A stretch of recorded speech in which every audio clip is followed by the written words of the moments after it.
What's going on, everyone? It's Danny, and today, we're doing another reaction video. And right now, I'm not like excited as I usually am, because I've actually been sick ever since yesterday. So, and that's also the reason why I couldn't do a video yesterday, because I was sick, and also because I was busy editing on another video on my third channel, Supersonic Danny. Link in the description. Check out that latest video. But today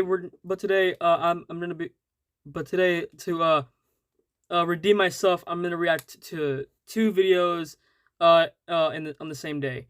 And no, I'm not going to be reacting to the two videos in one, because this one is 30 minutes long. That's half an hour. So no, I'm gonna react to this one, and then I'll upload it, and then later on today I'm gonna record the next one, which is right here, the first one, and get it uploaded, and then the fifth conspiracy will be tomorrow.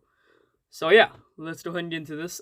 Wait, no, I forgot to mention. This is SpongeBob conspiracy number 3, the Mrs. Puff theory. Now, I should know nothing about this. But yeah, this is made by Alex Bale. Check him out. He's very good at this. His past two theories have been absolutely mind blowing. But yes, please go subscribe to Alex Bale. And this conspiracy is 30 minutes long, which means it has to be good. So, the original video, link in the description below. Same with this channel. Also, the video that I've been working on yesterday is also in the description. Go check that out too. But without any further ado, let's go into the video. In 3, 2, 1, play.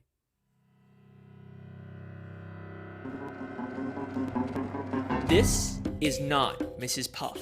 You may think she's just SpongeBob's boating teacher, but you'd be very, very wrong. For years, she's been running from her dark and mysterious past, but it's finally caught up to her. And behind it all is a mastermind who's been secretly controlling her life and psychologically torturing her. If you guys thought my last two theories were mind-blowing, get ready for my biggest conspiracy yet. This is the Mrs. Puff theory. I gotta start off by saying, wow, the reaction to my last two SpongeBob theories has been insane. How does she know? How does she know? Squilliam, you lying, deceiving, who is that handsome young devil? I'm glad you guys are enjoying my ridiculously deep dives into the show. I mean, I have to watch so much SpongeBob and read so much of the Wikipedia to put these theories together, but it's worth it because the writers actually take the time to set these things up. Now, a lot of people have been asking, Alex, how do you come up with these crazy conspiracy theories? Well, I always start these theories by looking for the moments in the show that seem to be implying more than they're letting on. Like I've said before, SpongeBob is a weird show with lots of abstract humor, but I can usually understand the intent the writers had behind a weird joke. But then there's stuff like this. I hope I still remember how to do this. Yeah. And it's so confusing and weird that it feels like the writers are trying to imply something beyond just weirdness for the sake of comedy. And nowhere in the show is there more of these moments than with Mrs. Puff. And once I started looking into it, it led me down the deepest rabbit hole I've ever seen from this show. So, let's begin. Uh-oh, looks like I'm getting hacked by a hacker. I knew this would happen if I got too close to the truth. Well, it's a good thing this video is sponsored by NordVPN. If you're No. Let's go ahead and just skip this real quick. Thanks, NordVPN. Now, without further ado, let's begin the theory. And no, I cannot skip that because I'm jealous that he got sponsors and I don't. We have a reaction video to do. Mrs. Puff is a boating school teacher in Bikini Bottom. She's passed all of her students except for one, SpongeBob SquarePants.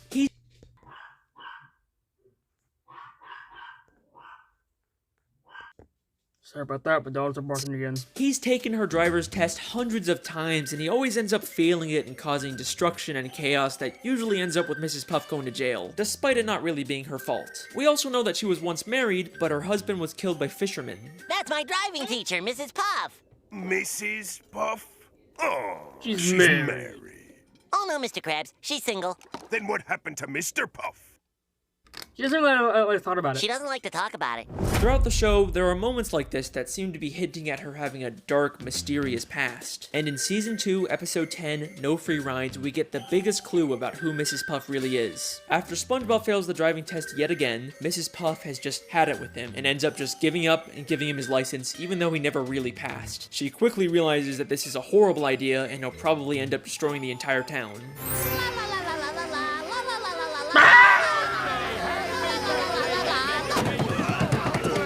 So much destruction. This reporter asks, why? Local consensus places the blame on this negligent, selfish driving instructor who... Remember this clip, because it's going to be very important later on. And then she says this insanely revealing line. What have I done? Everyone will know that I let him slide through school. I'll have to move to a new city, start a new boating school with a new name. Not again. Not again. No, not again. Come on, it's like they're just begging someone to make a theory about this. So we now know Mrs. Puff was originally from a different town, she used to own a different boating school, and Mrs. Puff isn't even her real name. There's something in her past that she ran away from. Now, there's been some debate over whether she's actually referring to a new name for herself or for her boating school, but I do think she's talking about her own name, because if she's trying to run away from something in her past, she wouldn't start a new boating school with her real name in the title. Now, when she says again, I don't think she's just referring to starting a new life. Everyone will know that I let him slide through school. Not again. I think at her previous boating school, she had a terrible student just like SpongeBob who she prematurely gave a license to, and it led to something so terrible happening that she had to run away and start a whole new life. In Season 3, Episode 5, Doing Time, we get a flashback to when she first opened up the school. Where did I go wrong? With the opening of my new boating school, I pledge that as long as a student is willing to learn, I shall never give up. Hi, I'm SpongeBob's With the Rebound. opening of this new boating school, let's keep in mind that this is not her first boating school. Maybe the whole reason she's making this pledge now at her second school is because she gave up on a student at her previous school, and that led to her having to run away and start a new life. She's pledging to never make the same mistake again. Now let's skip ahead to one of the newer episodes. Season 12, Episode 21, Lighthouse Louie, where Mrs. Puff has SpongeBob organize all the stuff she keeps in the school's lighthouse. There's lots of interesting things hidden in the background, but the first thing that caught my eye was this file labeled Mrs. Puff. It makes sense for a teacher to have files on all their students, but why would she have a file about herself? But let's remember, she's not Mrs. Puff. That's a fake identity she created. And I'm willing to bet all of her fake identification documents are in this file. Back in No Free Rides, she just gives SpongeBob a license that she already had for him. So she clearly makes these licenses and would probably know how to make fake identifications. But that's not the only hint about Mrs. Puff's past in this lighthouse. There is something in here that directly confirms all of this. As SpongeBob swallows all of Mrs. Puff's junk, we see something very interesting for only a few frames. Deranged boat teacher makes getaway. 10 seasons later, and the creators are still hiding stuff about Mrs. Puff fleeing her old life. It might not look like it at first, but we actually Oh get my a gosh, ton of I new should have watched this information episode a from lot more newspaper. sooner. This is from the New Kelp Post, which tells us Mrs. Puff originally lived in New Kelp City. Then there's a caption that reads, distracts authorities with balloon animals. And do you remember that clip from the beginning? I hope I still remember how to do Oh! this. Yeah. So whenever Mrs. Puff makes a getaway or commits a crime, she leaves behind a balloon animal to distract the police. I'm telling you guys, these writers don't just do stuff randomly, they have reasons for everything. And the most damning piece of evidence from this newspaper is actually the picture of Mrs. Puff. Kind of a strange photo, right? We have seen this exact same photo of her before. In the episode No Free Rides, when she imagines what would happen if SpongeBob got his license. Local consensus places the blame on this negligent, selfish driving instructor. Yeah, This means that this this isn't just thought her is imagination of kinda- what might is a happen. little This bit is also her specific. remembering what happened when she lived in New Kelp City and prematurely gave one of her students a license. And I'm willing to bet that the fish reporting the news is the exact same one who reported about her in New Kelp City. Let me explain. We know from the episode Whatever Happened to SpongeBob that reporters from the Bikini Bottom News can also work for the New Kelp City News. But the real reason I think this is because of his hair. In the entire show, we have never seen this fish reporter with hair before. Why would the creators go out of their way to add that detail? Because Mrs. Puff isn't imagining him as he looks now. She's remembering him from years ago when he used to have hair, when he reported about her in New Kelp City. Mrs. Puff has been running from her past ever since, and is now forced to relive her experience with an unteachable student through Spongebob. But reliving this trauma has pushed her to the point of complete insanity. And trust me when I say that you have no idea how delusional she actually is. So... Another running gag throughout the series is Mrs. Puff's occasional nervous breakdowns or moments of insanity because of Spongebob, and they get more severe as the show continues. At first, she did care for Spongebob, but in the newer episodes, she literally tries to kill Spongebob just to get him out of her life. Even Spongebob just walking up to her gives her severe PTSD. Hi, Mrs. Puff. Ah! Hit the brakes! SpongeBob! Watch the tree! Laugh! Wait, Mrs. Puff, we're not driving. But these mostly seem like just one-off moments, and for the most part, Mrs. Puff is still a functioning member of society, right? I'm going to show you that she's actually much more insane and delusional than you may think. And some of the episodes she's in take place entirely in her own head. If we're talking about how insane Mrs. Puff is, there is no better place to start than the episode Doing Time. Once again, SpongeBob fails the boating test and causes destruction and chaos, which leads to Mrs. Puff going to jail. SpongeBob keeps breaking into jail to try and bust her out, but Mrs. Puff actually prefers being in jail over teaching him. We actually get another interesting line about Mrs. Puff's past in this episode. Okay, you can do this, Puff. You can get through this without losing your sanity.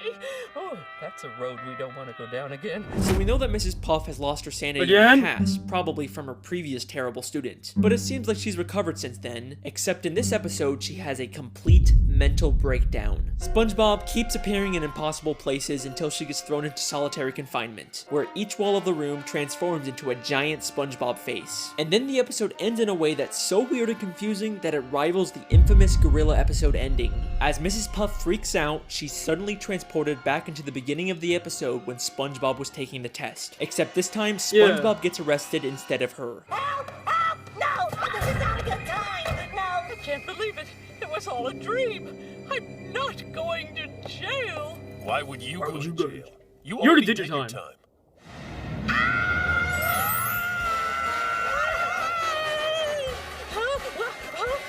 Forget it. Forget it. So what's really going on in this episode? Was the ending all in her head? Is Mrs. Puff just caught in an endless loop? I think this entire episode is inside of Mrs. Puff's head, and she's actually on the outside the whole time, but she's been imagining herself inside of prison. I can explain. Listen closely to what the police officer tells Mrs. Puff. I'm not going to jail. Why would you go to jail? You already did your time. Why would you go to jail? You already did your time. And then revealing she's still in a prison uniform despite being on the outside. So this scene is obviously inside of her head, which means everything we see is symbolic. And if we can understand the symbolism of it, we can understand what's really going on with Mrs. Puff. Notice how she's suddenly wearing a black and white striped prison uniform, even though the entire episode she's been wearing this orange jumpsuit. Why would the creators go to the extra effort to draw a whole new prison uniform for her? Well, we've seen her wear this black and white prison uniform before, the very first time she went to prison back in Season 1, Episode 7, Hall Monitor. So when the police officer says, "You've already done your time," he's referring to the first time she went to jail. But why is she still wearing that uniform outside of prison? Well, she may have gotten out of jail, but she was by no means free. Having to teach SpongeBob is a prison in itself, and she manifests that by believing she's in jail and wearing a prison uniform despite being on the outside. This entire episode, every time SpongeBob magically appears, is all inside of her head. She is like completely delusional, and hints that she's experiencing these hallucinations don't stop there. Just 6 episodes later, she goes to a house party SpongeBob throws, and while everyone is talking and having a good time, in the background we see she's literally sitting by herself talking to an ice sculpture of SpongeBob. You can't tell me this isn't intentional. I mean, look at this. Now, back in the episode No Free Rides, there is a very strange picture inside of Mrs. Puff's home. It's a picture of Mrs. Puff. I've always wondered that. Mrs. Puff inside of a picture of Mrs. Puff. It's a loop. An infinite loop. This is something that has confused SpongeBob fans for years. But like everything in the show, there is a reason for it being there. One of the SpongeBob storyboard artists actually called it the biggest mystery in the entire show. If you think about it, this is just like the end of Doing Time, where she's stuck in an infinite loop of SpongeBob failing the driving test. Because it's all symbolic of what her life is, just an endless cycle of SpongeBob taking the test and failing, and no matter what she does to try and escape, she always ends up back in the same place at the end of the episode. So this picture is another symbolic manifestation of what she's feeling. You even see another one of these pictures all the way in Season 9, Episode 5, Bumper to Bumper. This is something that the show is consistently alluding to. Mrs. Puff is an unreliable narrator, and anything we see with her could potentially all be inside of her own head. In fact, I believe I found another episode that takes place inside of her head. In Season 9, Episode 17, SpongeBob Long Pants, SpongeBob goes to a different boating instructor and actually gets his license. But as soon as he does, we briefly cut to Mrs. Puff waking up. You pass. I finally got my driver's license! It's the end of the world! By your windows, it's the end of the world! Now, this seems like it's probably just a throwaway gag where Mrs. Puff somehow senses that SpongeBob got his license, and it causes her to wake up and freak out. You know, it's a good bit, it's funny, but I have a question. If the joke is that she's supposed to be waking up at the exact time SpongeBob gets his license, how come she wakes up at night when SpongeBob clearly gets his license during the day? Because this entire episode actually takes place inside of Mrs. Puff's head. And this is the only part of the episode in the real world.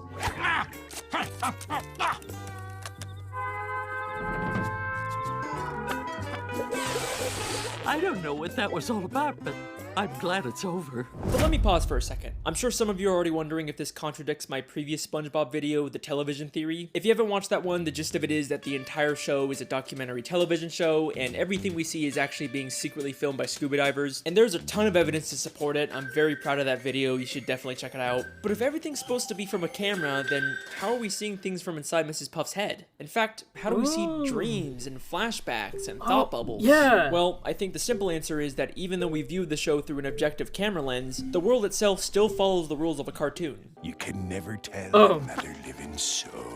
That would make sense. Wait, hold on! What's that? My pen is out of ink. Plankton!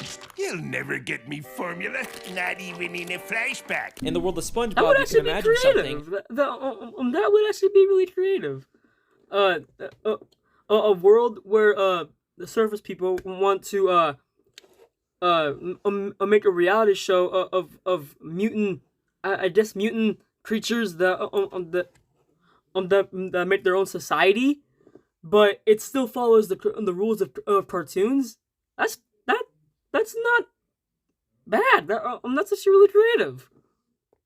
And other people can still see, record, or interact with it, because that's just how cartoons work. Back to the theory, we know that her insanity has caused her to live a life of delusion, but if you remember back to the Lighthouse episode, she's also become an extreme hoarder, and looking at her collection of junk is like a look directly into her mind, so there's gotta be something we can learn about her from it. There's a picture of her boyfriend, Mr. Krabs, the hall monitor belt she gives her students, the mean drawings her students make her, SpongeBob's diary, a boating safety helmet. Wait, SpongeBob's diary?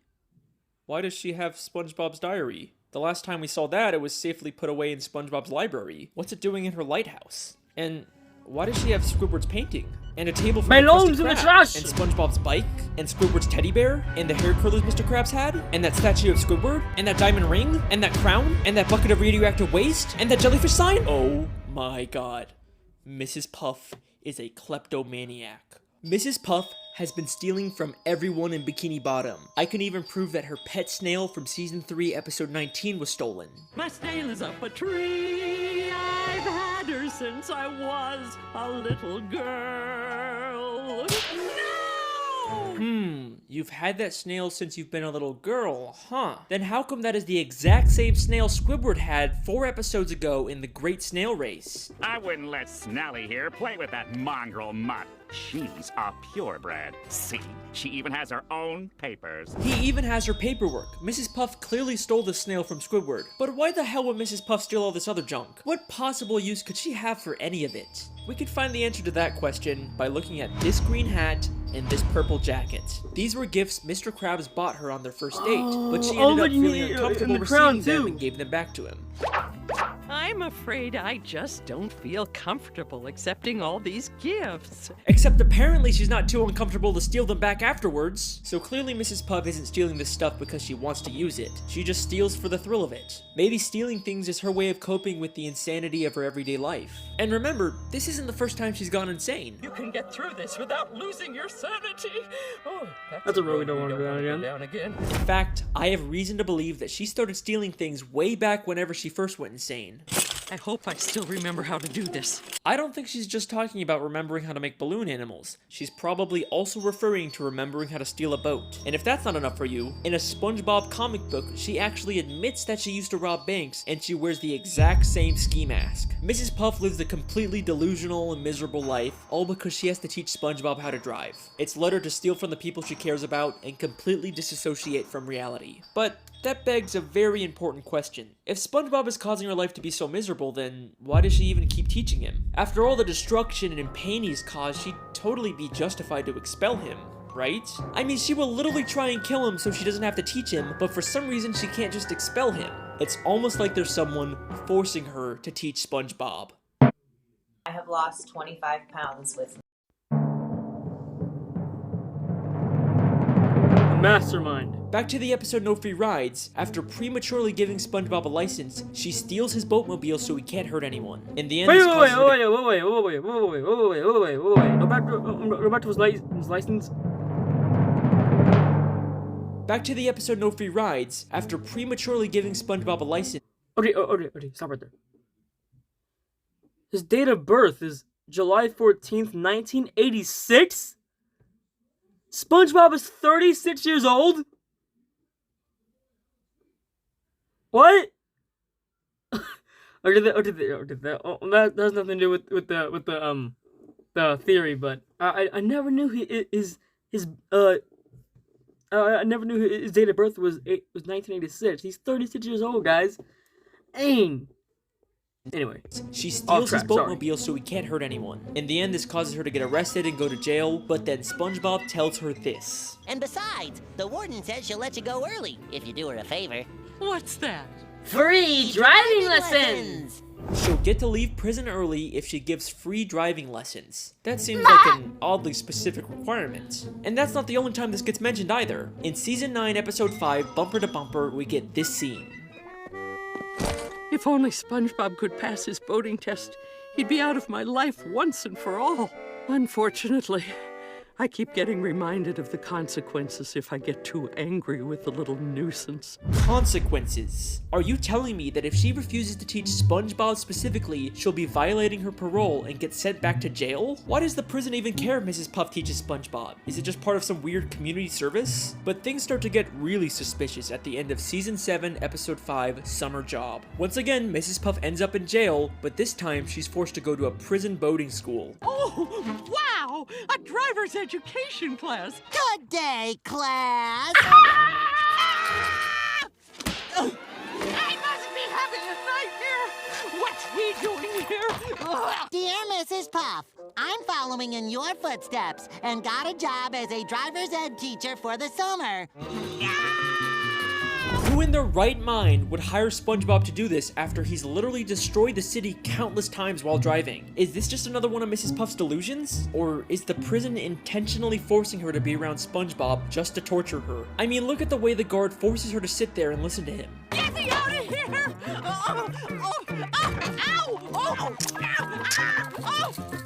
And look at that evil smile he has as he watches her endure this torture. There is something very strange going on with this prison. Then, in Season 10, Episode 8, The Getaway, Mrs. Puff meets a criminal named Dorsal Dan and starts to get romantic feelings for him. This is also while she's still dating Mr. Krabs. Shame on you, Mrs. Puff. At the end of the episode, they both accidentally land in prison, and the warden puts him in solitary confinement. Warden, I found this one pulling up outside the prison. Dorsal Dan, a notorious getaway driver. Toss him in the clink. I'll wait for you, my little tender boy. In or out of jail, this prison will stop at nothing to make sure she is alone and miserable. But why? Who's behind all of this? Why would anyone care this much about torturing Mrs. Puff? Who's the mastermind pulling the strings? Well, maybe it has something to do with her old life in New Kelp City. Maybe she crossed someone and they've been plotting their revenge ever since. But I've looked in every single frame of New Kelp City, and there is nothing connecting it back to the prison. I've looked literally everywhere, and there's not a single person from the city that has anything to do with Mrs. Puff. Well, I mean, maybe except for the literal warden of the prison she's being kept in! He may be hiding slightly off screen, but that is clearly the same You can't hide at the from Bikini us! Bottom prison. And this isn't some I random see background you! character that the show reuses all the time. He is a very distinct character. You can call me out on the Squilliam video all you want, but not this time. But wait a second.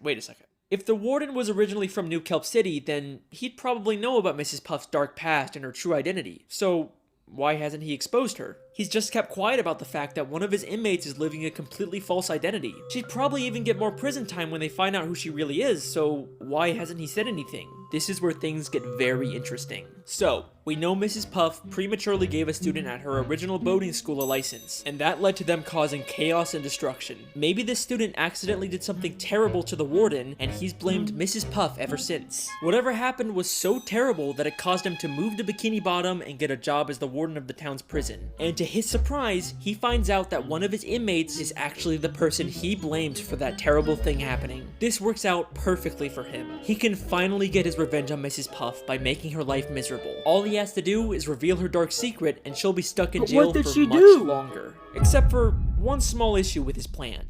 Mrs. Puff actually likes being in prison.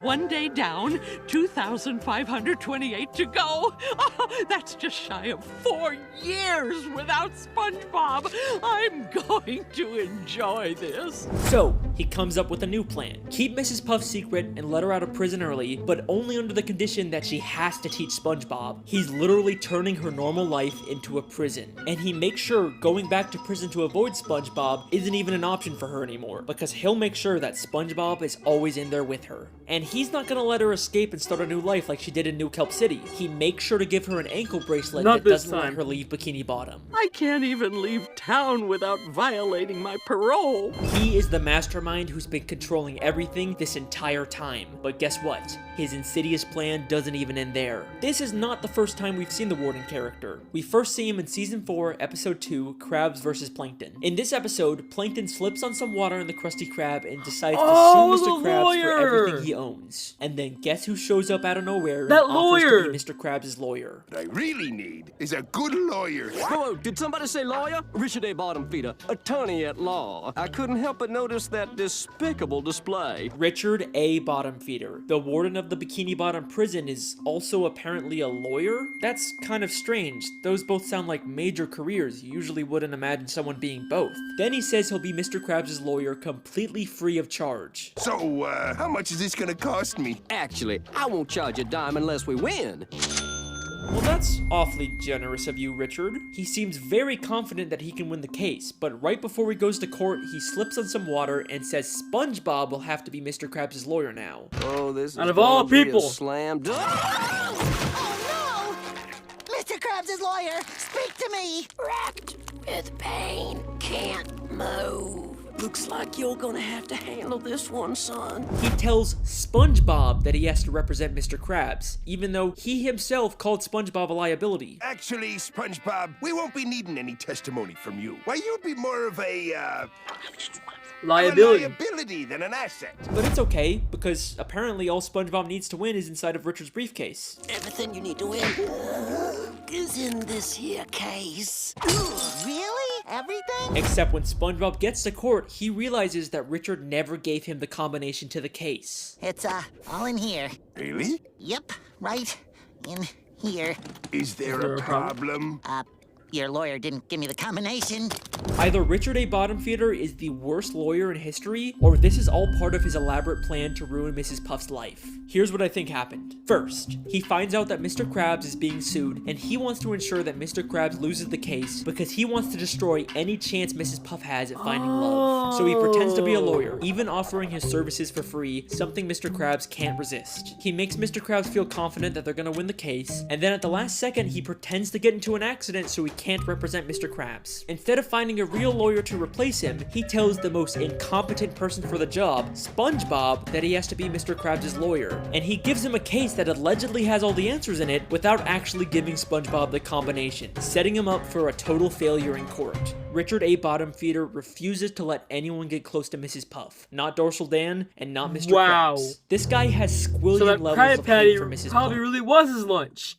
That when they finally open it, there's a Krab Patty in there, and they're like, it's just his lunch. Or is it? And that's how they won. Because they knew that what Plankton was there for, the Krab Patty. But that Krab Patty probably was Richard's lunch. But why? What exactly did her previous student do that warrants this much torture? It can't be something as simple as him or his property getting damaged. It has to be something life-changing. Something like losing a loved one because of the student's reckless driving. And I think the show gives us one last hint about who this might have been. All the pictures of Mrs. Puff's house are very meaningful to her. She's got photos of Mr. Krabs, her pet snail, and of course those infinitely looping photos that told us so much about her mental state. But there is one more photo in this house that might be the key to this entire conspiracy. Who the fuck is that in guy? Season 12, Episode 14, Plankton's Old Chum, we see a photo of someone we've never seen before on Mrs. Puff's wall. There's some surprising similarities between this character and Richard. The green color, the red bow tie, the overall fancy, serious appearance. It clearly isn't the same person, but maybe this is someone related to Richard, like a father, a son, or a brother that Mrs. Puff's former student killed. And the reason she keeps a photo of him up is to have a permanent reminder to never make the same mistake of giving someone a license who doesn't deserve it.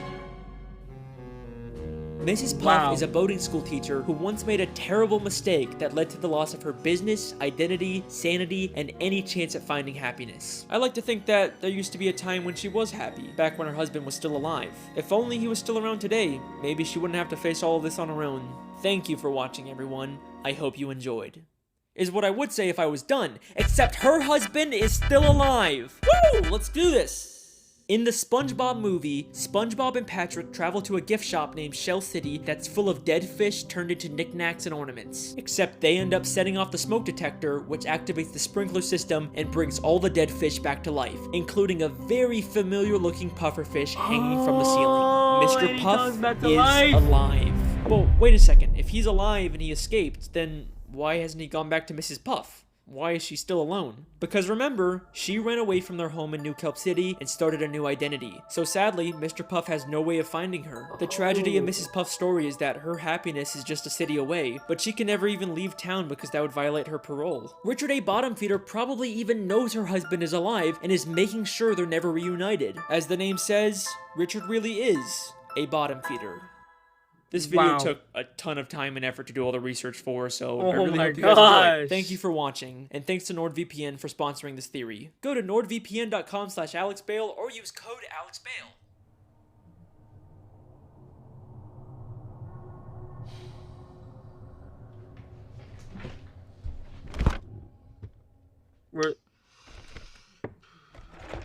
What is this?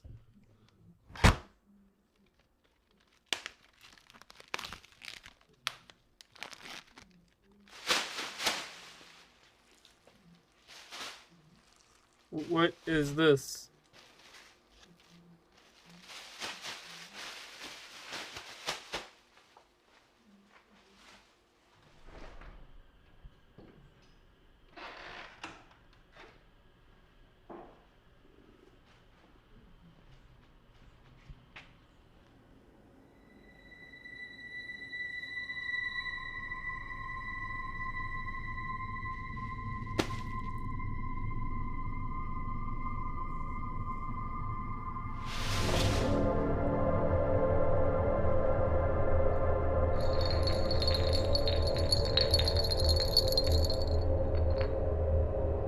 Number 4?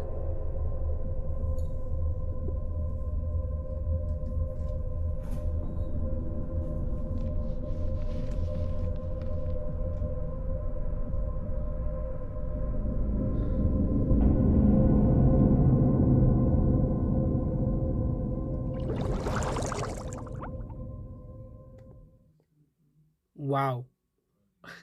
Okay.